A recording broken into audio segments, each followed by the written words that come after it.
too early for this, to be honest, but we're gonna take a drive down to Miami today. We're going to the Frost Museum. We're gonna visit Julian Sprung as well, and we're gonna, bring you guys along. This is gonna be a great time, and hope you guys enjoy the video. Good morning. Thank you. Not what I normally eat, but I'm hungry.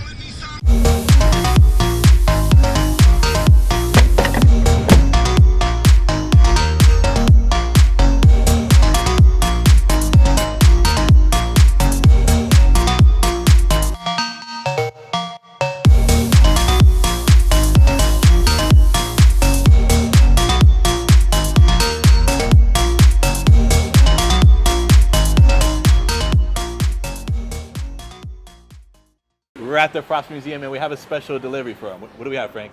We brought some corals we're going to donate, and it's going into their display tank in here. So it's going to be a lot of educational purposes for this, and hopefully the kids like it.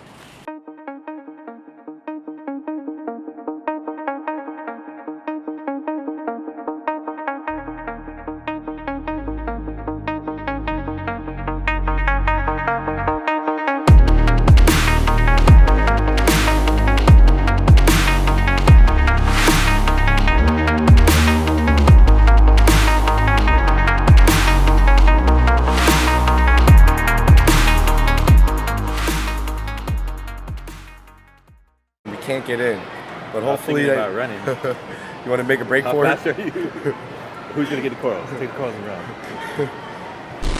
Hey guys, so we made it over here to the Frost Museum. We actually just dropped off the corals that we donated to the place. One day, hopefully the corals will be in this tank, so we'll maybe see that later in the future in the video. We're going to be going to look for Richard at Afishionado right now. Let's see if he's around here. What is Richard doing? Hey Richard. Hey guys. How's it going? Good, good. How's everything? Good, man. So Richard knows this place really well here, and he's going to show us around. Welcome to Afishionado land, guys. I'm going to give you this amazing tour of this amazing facility. This is the first tank that we have on the first floor here. This is actually 10,000 gallons reef tank. It's filled with life right now. This actually was part of an exhibit on the third floor. And this used to be actually just bare tank that was just supporting this fish from an aquaculture fish. It has a lot of game fish inside, and they got rid of that. They wanted to make it a little bit more interesting. They're creating a gallery called Ocean Gallery on the first floor, and I think they did a pretty good job just filling it all up. And you can see over here, just corals are just growing out of control. And it is my hope that all the corals that's donated by Worldwide Corals will grow big, nice, big colonies, and will end up here and become part of the main display here. This is 500,000 gallon aquarium that is filled with all the pelagic species that's found in the Gulf around Florida. So you'll see stuff like, you'll see a whole bunch of tunas, you'll see the rescue turtle now, like a hammerhead sharks, all different types of fish that you see around Florida. It's called Oculus because this glass is actually one of a kind. It's only one in the world. If you look at it, it's actually shaped like a martini bowl. So it has that effect. It looks like small, or like at certain angles, and it looks like big on certain angles. This piece is actually 12 inches thick as well. Yeah. So you can imagine that's a heavy piece of glass. Oh yeah, and this actually has been shipped directly from Italy on a boat. So directly connected to the Oculus, we go to the aquaculture jellyfish room. These are all bred in-house, and you can see moon jellies over here. I mean, you can see the size of those things. These jellyfish, they usually live around about a year and a half. By the size of it, it looks about a year or so. So from what I'm reading, they're flower hat jellyfish. I personally have never seen them before. I've been to a lot of different aquariums. Spectacular specimen. I mean, the colors are vibrant. The tentacles have different colors. So yeah, take a look at these guys. I think they're really interesting, and like I said, I've never seen them before, so they're really, really cool to me.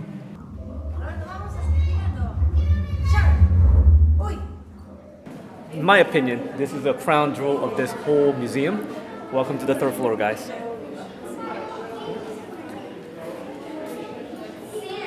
That is wild. And then if it's too low, then it becomes water. What?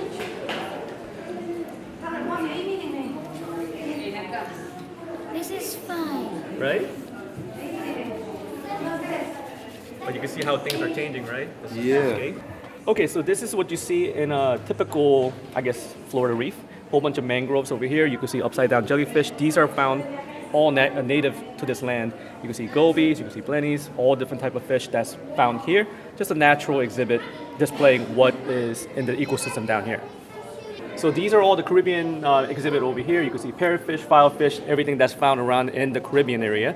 And if you actually see all these inserts over here, like these elk horns and stuff like that, these are actually the mold and cast of actual corals that was being smuggled before. And they got the skeletons and they made molds out of it. And so you can see all the exhibit here. These are actual molds of the real corals. Looks pretty amazing.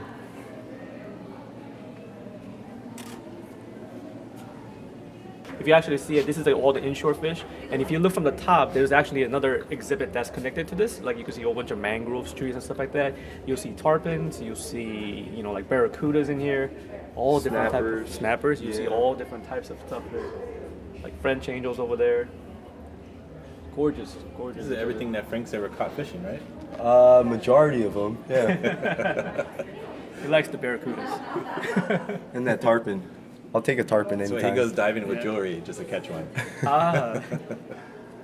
So this is actually part of the invasive species exhibit, and it's connected right next to the venomous exhibit as well.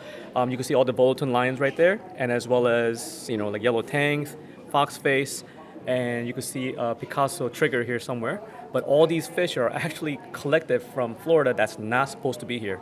Can you imagine such a big, wide ocean? They get a report of invasive fish. They go diving looking for the certain fish, and look, they actually caught them. So someone dumped them from from a home aquarium. Yep. Wow. They think they're doing the right thing by letting them go into the ocean, but that's hardly the case. So in this tank is housed a Pacific red octopus. He's kind of a small guy and he's really, really cool looking. They don't get that big, right? They don't get as big as the giants, the giant octopus that you would normally see in some of the displays at other aquariums. Or on YouTube videos. Yeah. All right, guys. So this is in my opinion, the best tank because I'm very attached to this tank because the guys at the Frost and I specifically designed this tank. This is the aquaculture exhibit. It shows the best of what aquaculture has to offer. Everything in this tank, from the rocks to the animals, everything was made by man. Everything was bred by man. Everything is just done in a sustainable way to promote the hobby in a good way. Also to raise an awareness to people that we're not taking everything from the ocean. We have come such a long way to create something like this and just fill the aquarium with just, you know, sustainably bred fish and corals. And, you know, like you guys from Worldwide, you guys did such a phenomenal job and you guys have been there with us since day one. You guys actually helped us with many corals over here. And, you know, it is my hope one day that this tank will be so filled and with growth that, you know, a lot of these X-axis corals, when we frag them, they'll go to the main coral displays downstairs. Oh, this is the main top floor of Frost Museum. If you look from the first floor, the second floor, you can see the Oculus aquarium exhibit. You can see the top of it now. Now you can actually see the grand scale of things when you're actually up here. And if you look at it, you can see all this twirling in the middle. What that does is it produces all the waste towards the middle. So when they go dive to clean every day, it's easier to siphon. And you can see sharks right there, stingrays right there. Just phenomenal exhibit. I think over here, this is one of Julian's favorite exhibit.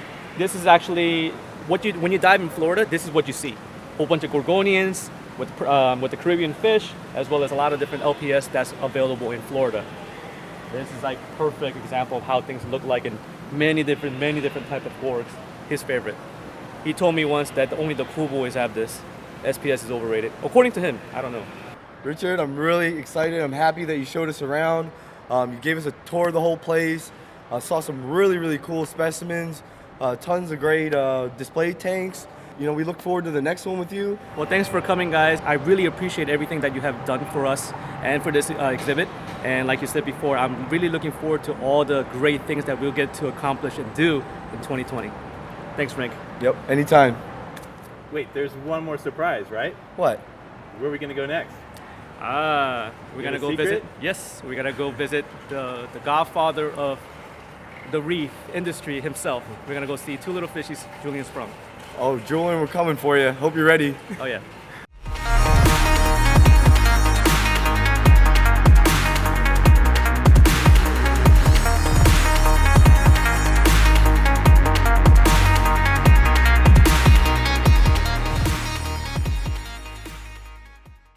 at Julian Sprung's facility here. He's been very gracious in showing us around. No. So we wanted to talk about a few of his products. One of them being fairly new. It's called Stacks. Julian, show us what you got here. Stacks is an aquascaping product, a stone, natural stone. You know, people look at it and they go, oh, is that ceramic? No, it's not ceramic. It's limestone from South Florida. This is a product that we make in partnership with Marco Rocks. They have a big saw that they use to slice the limestone, and they're nice, organic, irregular shapes. And because they have the flat sides, that gives you the ability to stack them. Once you have the look you're wanting to achieve, then you can glue them, permanently attach them, and build your aquascape. Do it like that and see what you're able to achieve. This is with several different size pieces, but you can see it mostly done with some of the smaller pieces of stacks. You know, when people see stacks for the first time, they think, oh my gosh, you know, I can make a beautiful cave that the fish can go under. Can you give me a nice big rock? Yeah. And yes, we do have larger pieces, and this is like the Marco Rocks double side cut rock. It's basically what that is. This is a heart-shaped one. Don't you love stacks? Yes, you know, for a bigger exhibit, this might work quite nicely, but if you built your whole exhibit in a smaller aquarium with these big flat rocks, it would look like shelves. It wouldn't really look like a natural aquascape. So it's good to have maybe some pieces like this. What I love is, you know, Yeah. seeing what you did with this particular piece. Yeah. I think a lot of people nowadays are looking for like the minimalistic look and almost kind of like bonsai type, you know, Yeah. type structures. And that really gives you that total effect of that.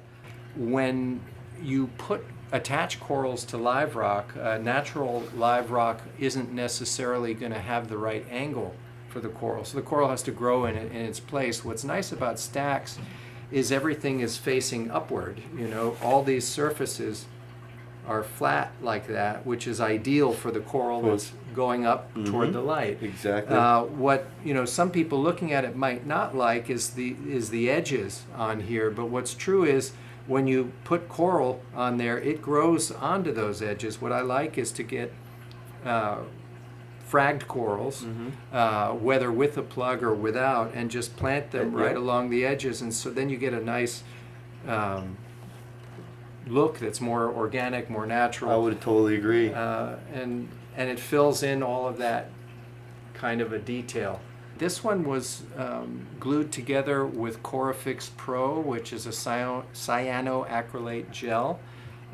It's a pretty sturdy. I was gonna say, fold with using that, on I there. mean, it's But bonded really well. It is bonded. I don't know how well that's going to hold up in the long run underwater. So what I would suggest is to use either Aquastick, our epoxy, or we have another product called Sticks, which is a hydraulic cement that bonds beautifully with rock as well.